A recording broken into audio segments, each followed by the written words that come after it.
नमस्कार, राम राम. राम राम.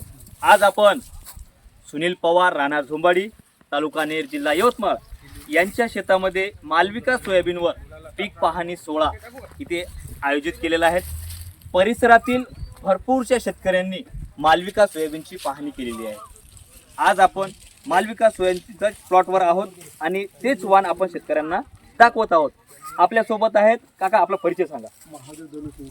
महादेव दलुसिंग चव्हाण, राहणार पिंपळगाव काळे, तालुका नेर, जिल्हा.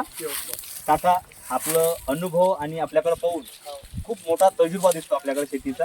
तर थोडक्यात मालविका सोयाबीन विषयी आपण बोलावं. मालविका सोयाबीन बद्दल बोलायचं म्हणजे हाईट चांगल्या पद्धतीची आहे. हाईट चांगली घेतली. मूळ सुद्धा तुम्ही दाखवलं तर म्हणून खूप खोल आहे, पाण्याचा ताण सहन करू शकतो. बरोबर. दाना सुद्धा टकोर आहे. दानाही टकोर आहे. पुन्हा शेंगाची फळधारणा जे आहे ते बी चांगली व्यवस्थित आहे. अतिशय तंत काका तुम्ही बोललेला आहात आणि आम्ही जो लिटरेचर बनवलेला आहे त्याच्यावर सुद्धा हेच पॉइंट नोट केलेले आहेत. दाना टपोर आहे, मुळा खोलवर जातात, पाण्याचं ताण सहन करण्याची क्षमता या वाणामध्ये आहे. पांढऱ्या फुलाचं हे वाण आहे. म्हणजे मला असं वाटतं की तुम्ही लिटरेचर वाचलं नाही, परंतु ह्या व्हेरायटीकडे पाहून तुम्ही पूर्ण अभ्यास केलेला आहे. तर पुढच्या वर्षी आपण मालविका सोयाबीन लावणार आहात जरूर लावणार. आणि बाकीच्या शेतकऱ्यांना काही ना सांगा की मालविका सोयाबीन लावा. धन्यवाद. न जास्त लावता कमी लावा, पण लावून पहा. पण लावून पहा. अनुभव घ्या. अनुभव हीच खात्री.